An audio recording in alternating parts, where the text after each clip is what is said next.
Hello friends, P is ಕಿಚನ್ಗೆ ತಮಗೆಲ್ಲರಿಗೂ ಸ್ವಾಗತ. ನಾನಿವತ್ತು ಎಗ್ ಯೂಸ್ ಮಾಡಲಾರ್ದೇ ಕಾಫಿ ಪೌಡ್ರ್ ಯೂಸ್ ಮಾಡಿ ಕಾಫಿ ಫ್ಲೇವರಿಂದ ಒಂದು ಕೇಕ್ ರೆಸಿಪಿನ ಮಾಡಕತ್ತೀನಿ. ಯಾರಿಗೆಲ್ಲ ಕೇಕ್ ಮಾಡೋಕ್ಕೆ ಬರೋಂಗಿಲ್ಲೋ ಅವರು ಸಹ ಫಸ್ಟ್ ಟೈಮ್ನ ಪರ್ಫೆಕ್ಟಾಗಿ ಕೇಕ್ ಮಾಡ್ಬೋದು. ಅಷ್ಟು ಈಜಿ ಸ್ಟೆಪ್ಸ್ ಅದಾವೆ. ಸೊ ಬರ್ರಿ ಹೆಂಗೆ ಮಾಡೋದು ಅಂತ ನೋಡೋಣ. ನಾನು ಇವತ್ತು ಕೇಕ್ನ ಅವನ್ನಾಗ ಬೇಕ್ ಮಾಡೋದಿಲ್ಲ, ಸ್ಟವ್ ಮೇಲೇ ಒಂದು ಕಡಾಯಿ ಒಳಗೆ ಬೇಕ್ ಮಾಡಕತ್ತೀನಿ. ಅದಕ್ಕಾಗಿ ನಾವಿಲ್ಲೇ ಮೊದಲ ಒಂದು ದಪ್ಪ ತೆಳೆದ ಪಾತ್ರೆನ ಸ್ಟವ್ ಮೇಲೆ ಇಟ್ಕೊಂಡು ಸ್ಟವನ್ನು ಪೂರ್ತಿ ಸಿಮ್ಮಲ್ಲಿ ಇಡಬೇಕು. ಅದಕ್ಕೆ ಕೇಕ್ ಪ್ಯಾನ್ ಇಡೋಕ್ಕೆ ಒಂದು ಸ್ಟ್ಯಾಂಡ್ ಅದರೊಳಗಿಟ್ಟು ಅದನ್ನು ಮುಚ್ಚಿ ಕವರ್ ಮಾಡಿ 10 ನಿಮಿಷ ಇದನ್ನು ನಾವು ಪ್ರೀಹೀಟ್ ಮಾಡ್ಕೋಬೇಕು. ಈಗ ಕೇಕ್ ಪ್ಯಾನ್ ರೆಡಿ ಮಾಡ್ಕೊಳ್ಳೋಣ. ಇಲ್ಲೇ ಒಂದು ಕೇಕ್ ಪ್ಯಾನ್ ತೊಗೊಂಡು ಅದನ್ನು ಒಂದು ಆಯಿಲಿಂದ ಸ್ವಲ್ಪ ಗ್ರೀಸ್ ಮಾಡಬೇಕು. ನಿಮ್ಮ ಕಡೆ ಕೇಕ್ ಪ್ಯಾನ್ ಇಲ್ಲಪ್ಪ ಅಂತಂದರೆ ನಾವು ಮನೆಯಲ್ಲಿ ಉಪಯೋಗಿಸುವಂಥ ಸ್ಟೀಲ್ ಪಾತ್ರೆ ಇಲ್ಲ ಅಲ್ಯೂಮಿನಿಯಂ ಪಾತ್ರೆಯನ್ನು ನಾವು ಯೂಸ್ ಮಾಡಿ ಕೇಕ್ ರೆಡಿ ಮಾಡ್ಬೋದು.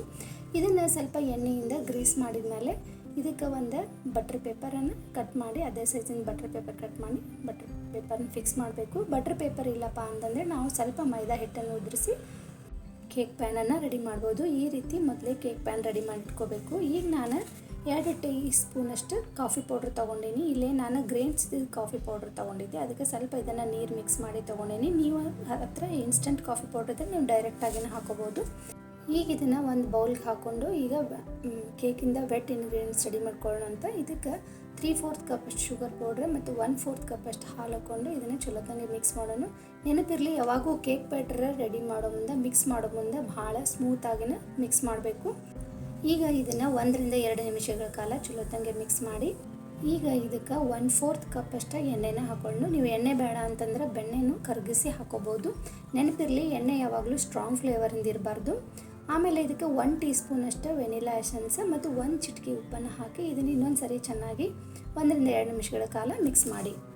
ಈಗ ನಮ್ಮ ಕೇಕಿಂದ ವೆಟ್ ಇಂಗ್ರೀಡಿಯೆಂಟ್ಸ್ ರೆಡಿ ಆಯಿತು. ಈಗ ಡ್ರೈ ಇಂಗ್ರೀಡಿಯೆಂಟ್ಸನ್ನು ಮಿಕ್ಸ್ ಮಾಡಿಕೊಂಡು ಈಗ ಇದೇ ಬೌಲ್ ಮೇಲೆ ಒಂದು ಸಾನ್ಗಿನ ಇಟ್ಕೊಂಡು ಇದರೊಳಗೆ 1 ಕಪ್ಪಷ್ಟು ಮೈದಾ ಹಿಟ್ಟು ಮತ್ತು 2 ಟೇಬಲ್ ಸ್ಪೂನಷ್ಟು ಹಾಲಿನ ಪುಡಿ ಮತ್ತು 1 ಟೀ ಸ್ಪೂನಷ್ಟು ಬೇಕಿಂಗ್ ಪೌಡರ್ ಮತ್ತು 1/4 ಟೀ ಸ್ಪೂನಷ್ಟು ಬೇಕಿಂಗ್ ಸೋಡಾನ ಹಾಕಿ ಇದನ್ನ ಚಲೋತ್ನಂಗೆ ಸಾನಿಸ್ಕೋಬೇಕು.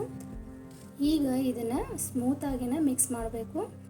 ಇದನ್ನು ಒಂದೇ ಡೈರೆಕ್ಷನ್ನಾಗ ಸ್ಮೂತಾಗಿ ಮಿಕ್ಸ್ ಮಾಡಬೇಕು. ಇದು ಮಿಕ್ಸ್ ಮಾಡ್ತಾ ಸ್ವಲ್ಪ ಬ್ಯಾಟರ್ ಗಟ್ಟಿ ಆಗ್ತೈತಿ. ಆವಾಗ ಇದಕ್ಕೆ ನಾನು ಇಲ್ಲಿ 1/4 ಕಪ್ಪಷ್ಟು ಹಾಲು ತೊಗೊಂಡೇನಿ. ಆದರೆ ಹಾಲನ್ನು ಒಂದೇ ಸರಿ ಹಾಕಬಾರ್ದು, ಸ್ವಲ್ಪ ಹಾಕುವಂಥ ಸ್ಮೂತಾಗಿ ಇದನ್ನು ಕರೆಕ್ಟಾಗಿ ಬ್ಯಾಟರ್ನ ಮಿಕ್ಸ್ ಮಾಡ್ಕೋಬೇಕು. ಭಾಳ ಗಟ್ಟಿನೂ ಅಲ್ಲ, ಭಾಳ ತೆಳ್ಳಗೂ ಅಲ್ಲ, ಆ ಕನ್ಸಿಸ್ಟೆನ್ಸಿ ಒಳಗೆ ಬ್ಯಾಟರ್ನ ಮಿಕ್ಸ್ ಮಾಡ್ಕೋಬೇಕು. ಈಗ ನಾನು 1/4 ಕಪ್ ಹಾಲು ತೊಗೊಂಡಿನಲ್ಲ, ಅದರೊಳಗೆ ನಾನು 2 ಟೇಬಲ್ ಸ್ಪೂನಷ್ಟು ಹಾಲು ಉಳಿದೈತಿ. ಅದರ ಅರ್ಧ ನಾನು ಯೂಸ್ ಮಾಡೇನಿ ಅಂತ ಹೇಳ್ಬೋದು. ಈಗ ಇದೇ ಬ್ಯಾಟರ್ಗೆ 1 ಟೀ ಸ್ಪೂನಷ್ಟು ವಿನೆಗರ್ನ ಹಾಕಿ ಇನ್ನೊಂದು ಸರಿ ಇದನ್ನು ಚಲೋತ್ತಂಗೆ ಮಿಕ್ಸ್ ಮಾಡಬೇಕು. ಆಮೇಲೆ ನಾವು ಈಗಾಗಲೇ ರೆಡಿ ಮಾಡಿ ಇಟ್ಕೊಂಡಂಥ ಕೇಕ್ ಪ್ಯಾನಿಗೆ ಈ ಬ್ಯಾಟರ್ನ ಟ್ರಾನ್ಸ್ಫರ್ ಮಾಡಿ ಇದನ್ನು ಸ್ವಲ್ಪ ಟ್ಯಾಪ್ ಮಾಡಿರಿ. ಯಾಕಂದರೆ ಏನಾರು ಏರ್ ಬಬಲ್ಸ್ ಇತ್ತಂದ್ರೆ ಅದು ರಿಲೀಸ್ ಆತಂದ್ರೆ ಕೇಕ್ ಚಲೋತ್ತಂಗೆ ಸ್ಪಾಂಜಿ ಆಗಿ ಬರ್ತೈತಿ. ಇದ್ರ ಮೇಲೆ ಸ್ವಲ್ಪ ಚಕ್ಕೋ ಚಿಪ್ಸ್ ಇಲ್ಲ ಅಂದರೆ ನಿಮ್ಮ ಹತ್ರ ಚಾಕ್ಲೇಟ್ ಇದ್ದರೆ ಅದನ್ನು ಗ್ರೇಟ್ ಮಾಡಿ ಹಾಕ್ಬೋದು. ಮಕ್ಕಳಿಗೆ ಭಾಳ ಇಷ್ಟ ಆಗ್ತೈತಿ. ಈಗ ಇದನ್ನು ನಾವು ಮೊದಲೇ ಪ್ರೀ ಹೀಟ್ ಮಾಡೋಕೆ ಇಟ್ಟಿರುವಂಥ ಪಾತ್ರೆಗೆ ಇಟ್ಟು ಇದನ್ನ ಮೇಲೊಂದು ಮುಚ್ಚಿ ಇದರಿಂದ 30 ರಿಂದ 35 ನಿಮಿಷಗಳ ಕಾಲ ಇದನ್ನು ಬೇಕ್ ಮಾಡಿರಿ. ಸಿಮ್ಮಲ್ಲೇ ಇರಬೇಕು ಸ್ಟವ್ ಯಾವಾಗಲೂ. 30 ನಿಮಿಷ ಆದಮೇಲೆ ಒಂದು ಟೂತ್ಪಿಕ್ ತೊಗೊಂಡು ಇದನ್ನ ಒಮ್ಮೆ ಚುಚ್ಚಿ ನೋಡಿರಿ. ಇದಕ್ಕೆ ಕೇಕ್ ಅಂಟ್ಕೊಳ್ದೆ ಇಲ್ಪ ಅಂತಂದ್ರೆ ಕೇಕ್ ಕರೆಕ್ಟಾಗಿ ಬೇಕಾಗೈತಿ ಅಂತ ಅರ್ಥ. ಇದನ್ನು ಸೈಡಿಗೆ ತೆಗೆದಿಟ್ಟು ಇದನ್ನು ತಣ್ಣಗಾಗಕ್ಕೆ ಬಿಡ್ರಿ. ನೋಡಿರಿ, ಕಾಫಿ ಕೇಕಿನ ಕಲರ್ ಎಷ್ಟು ಮಸ್ತ್ ಬಂದೈತಿ. ಇದು ತಿನ್ನೋಕ್ಕೂ ಅಷ್ಟೇ ಟೇಸ್ಟಿಯಾಗಿರ್ತೈತಿ.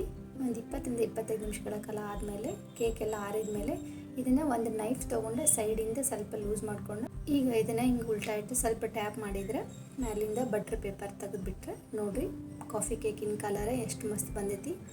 ಇದು ಅಷ್ಟೇ ಸ್ಪಾಂಜಿ ಮತ್ತು ಸಾಫ್ಟಾಗಿ ನಮ್ಮ ಕಾಫಿ ಕೇಕಿಗೆ ರೆಡಿ ಆಗೈತಿ. ಈಗ ಇದನ್ನು ನೀವು ಪೀಸಸ್ಸಲ್ಲಿ ಬೇಕಂದ್ರೆ ಕಟ್ ಮಾಡಿ ಮಕ್ಕಳಿಗೆ ಸರ್ವ್ ಮಾಡ್ಬೋದು. ನೋಡಿರಿ, ನಾವು ಚಾಕ್ಲೇಟ್ ಚಿಪ್ಸ್ ಹಾಕಿದ್ವಲ್ಲ ಅದೆಲ್ಲ ಒಳಗೆ ಮೆಲ್ಟ್ ಆಗಿ ಎಷ್ಟು ಚಂದ ಸ್ಪ್ರೆಡ್ ಆಗೈತಿ. ಈ ರೀತಿ ಮಾಡಿಕೊಟ್ರೆ ಮಕ್ಕಳಿಗೆ ಭಾಳ ಇಷ್ಟ.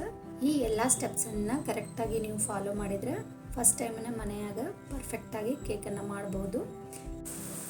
ಈ ರೆಸಿಪಿನ ಮನೆಯಲ್ಲಿ ನೀವು ಒಮ್ಮೆ ಖಂಡಿತ ಟ್ರೈ ಮಾಡಿರಿ. ಹೇಗೆ ಅನ್ನಿಸ್ತು ಅಂತ ನಂಗೆ ಕಮೆಂಟ್ ಮಾಡಿ ತಿಳಿಸ್ರಿ. ಈ ವಿಡಿಯೋ ನಿಮ್ಗೆ ಇಷ್ಟ ಆಗಿದ್ರೆ ಲೈಕ್ ಮಾಡಿರಿ. ಇನ್ನೂ ಹೆಚ್ಚಿನ ರೆಸಿಪಿಗಳಿಗಾಗಿ ನಮ್ಮ ಚಾನಲ್ನ ಪ್ಲೀಸ್ ಸಬ್ಸ್ಕ್ರೈಬ್ ಮಾಡಿರಿ. Thank you.